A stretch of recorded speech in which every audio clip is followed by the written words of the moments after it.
It's Friday, May 27th, Memorial Day weekend 2022, and welcome to Episode 5 of the Alameda Postcast, an audio service of the Alameda Post. I'm your host, Scott Piehler. In this edition of the Postcast, opportunities to honor the fallen this Memorial Day, changes coming in your takeout meal, a potential major housing development on Bay Farm, and the Altarena Playhouse presents their second in-person production of the 2022 season. These stories and more on this episode of the Alameda Postcast. Monday is Memorial Day, the day set aside to honor those who gave their lives in military service to our country. With Alameda's deep ties and long history with the armed forces, there are numerous opportunities to pay your respects this weekend. At 11 a.m. on Monday, a Memorial Day ceremony will be held at Veterans Memorial Park on Veterans Court, just off Island Drive on Bay Farm. Presented by the local chapters of the Elks, the American Legion, and the Vietnam Veterans of America, the event includes KTVU's Sal Castaneda as Master of Ceremonies and a keynote by Coast Guard Base Commander Jackie Leverich. The Marine 4th Force Reconnaissance Company Color Guard will participate, as will the Alameda City Band. Again, that's Monday, 11 a.m. at Veterans Memorial Park. Also on this Memorial Day, we pause to remember those first responders who fell in the line of duty. As part of his continuing series covering life as a firefighter here on Alameda, Dave Lemoyne shares the story of the Memorial Bronze Bell that sits at Station 1 on the corner of Encinal and Park. Thanks to an early history written by the late Chief Thomas Lane, we have a beautiful story of the bell, which was cast in 1875 in San Francisco and purchased by Alameda in 1876. The price of the 850-pound bell? $465. That's right, about 55 cents a pound. In today's dollars, the purchase price equates to a bit over $12,500. The bell, which once called volunteer firefighters to service, now serves as a memorial, not only to the military, but to the first responders who gave their lives on 9/11. Find this and the rest of Dave's memoirs in the history section of AlamedaPost.com. Also on Monday, there will be multiple events at the USS Hornet, starting with a ceremony at 11 a.m. with guest speakers and a memorial wreath toss into the bay. There will be special exhibits from the Walking Ghosts of Black History and the friends and families of Nisei veterans, as well as an appearance via Zoom of original Hornet CV-12 crew member Gene Millen. At 1 p.m., Brendan Sims and Steve McGregor will discuss their new book, The Silver Waterfall: How America Won the War in the Pacific at Midway. That will be followed by a Q&A session and a book signing. For full details, visit uss-hornet.org. Those condiment packages and excess plastic utensils that clutter up your life, they're about to go the way of the plastic straw. In 2017, Alameda's disposable food serviceware law eliminated the use of polystyrene takeout containers as well as plastic straws by restaurants, vendors, and city facilities. In 2018, the City Council approved the Zero Waste Implementation Plan update, which laid out 5 strategies to be implemented over 5 years as part of reducing the overall waste stream. In 2021, California's AB 1276 was signed into law, which clarified and expanded the definition of single-use items to include utensils, chopsticks, condiment cups and packets, straws, stirrers, splash sticks, and cocktail sticks. Condiment packets include single-use packets of ketchup, mustard, hot sauce, salsa, soy sauce, sugar, and salt. These items must now be specifically requested by the customer. With a deadline of June 1st to authorize an enforcement agency, the Alameda City Council voted on May 17th to amend the municipal code and bring the city into compliance with the new law. The first 2 violations of the regulation will result in written warnings. Subsequent violations will be subject to a fine of $25 a day with an annual cap of $300. Enforcement will be handled by the Department of Public Works. Details at AlamedaPost.com. Real estate industry news site The Registry is reporting that San Francisco-based developer Jackson Square Properties has submitted an application to the city of Alameda for the construction of a 400-unit mixed-use development at the site of the current Bay Harbor Club on Bay Farm Island. Described as a mix of studio, 1-, 2-, and 3-bedroom apartment units, the project would designate 60 units as affordable housing.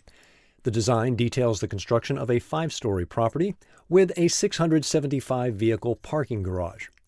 A letter to the city from the developer notes that the project would help Alameda achieve the housing goals laid out in the Housing Element 2022 plan, which calls for an additional 5,353 housing units to be built by 2031. This is not the first time the Bay Harbor Club property has been proposed for redevelopment. A 2014 effort by Harbor Bay Isle Associates was dropped after public resistance. A petition on change.org seeking to rezone the area to recreational to prevent development currently has 1,475 signatures. For full details on this story, visit theregistrysf.com and search Alameda. When pandemic hit in 2020, Alameda's historic Altarena Playhouse did what many theaters across the nation did. They went virtual. This year has marked a return to in-person performance, beginning with the beloved musical La Cage aux Folles in March. Altarena took some proactive steps to ensure a great experience as the audience returned to their seats. Artistic director Katina Sios-Lutel told the Post, Altarena invested in a Remy Halo air purifying unit. Between that and masking, we've made it safer for everyone who comes to the theater. Lutel slips into the director's chair for the second show of the season, The Quality of Life, written by Emmy Award-winning Bay Area playwright Jane Anderson. The show opens tonight, Friday, May 27th, and runs weekends through June 26th. The Quality of Life takes place in Berkeley in the aftermath of the 1991 East Bay Hills wildfires. The show was originally set to run in 2020, but the pandemic lockdown happened 2 weeks before opening night. Lutel chose the show after seeing the 2008 American Conservatory Theater production, which was directed by the playwright herself. Lutel thinks the story has only gained impact in 2022. She notes, this play has intense adult themes about death, loss, religious conflict, and more. Now, as we navigate life and death decisions in the pandemic, it's even more relevant. Tickets at altarena.org. For more details on this story, visit alamedapost.com. This Saturday marks the end of the line, as it were. Join Dennis Evanosky as he concludes our trip through the tales of the rails here on Alameda. The focus this week is on the Transcontinental Railroad as our popular historic walking tours conclude the month of May. If you've got out-of-town visitors this Memorial Weekend, it's the perfect activity. Have you ever wondered why the Transcontinental ran to Alameda and not to San Francisco? It's a story filled with murder, intrigue, shady dealings, and cows. That's right, cows. The story is a fascinating one, and Dennis spins it well. Get ready to be informed and entertained about this oh-so-colorful chapter in Alameda's history. For the inside scoop and a preview of what to expect on the tour, visit alamedapost.com. For tickets, alamedapost.com/tours. Now a look at upcoming events of interest to the Alameda community. As we previewed earlier on the postcast, opening tonight, Friday, May 27th, and running for 5 weekends, We Players brings a world premiere to Alameda with The Keeper. This one-woman show, conceived and performed by founding artistic director Ava Roy, draws on the real-life stories of over 100 women who served as lighthouse keepers from Maine to California.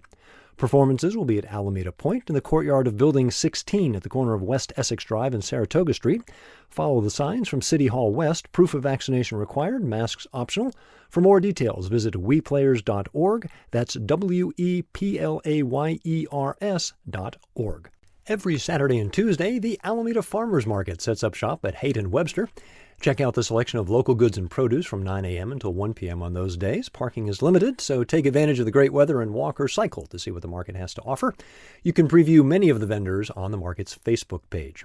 In Alameda news around the web, in a story on legal news site jdsupra.com, the firm of Console & Associates are reporting that the Alameda Health System has reported to the federal government an email data breach that may have affected as many as 90,000 people.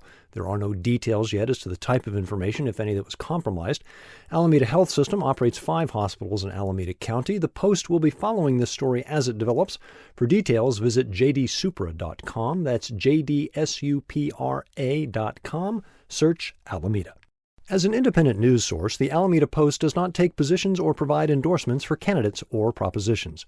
However, we do believe it is our duty to provide a platform for the full diversity of opinions on issues that affect our community.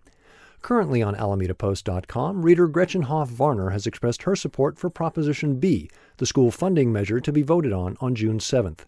We welcome your opinion, whether in agreement or to the contrary. For details on how to submit your letter, visit AlamedaPost.com/policies. That's it for this episode of the Alameda Postcast. Visit our website, AlamedaPost.com/newsletter to sign up for our weekly newsletter. It is free, and we will never sell or give your personal information to anyone. You can also find us on Facebook, Instagram, Twitter, and YouTube. Find the Postcast wherever you get your podcasts, or simply tell your smart device to play the Alameda Postcast podcast. I'm Scott Piehler. I'll be back next Friday for episode 6 of the Alameda Postcast. Have a wonderful and reverent Memorial Day weekend.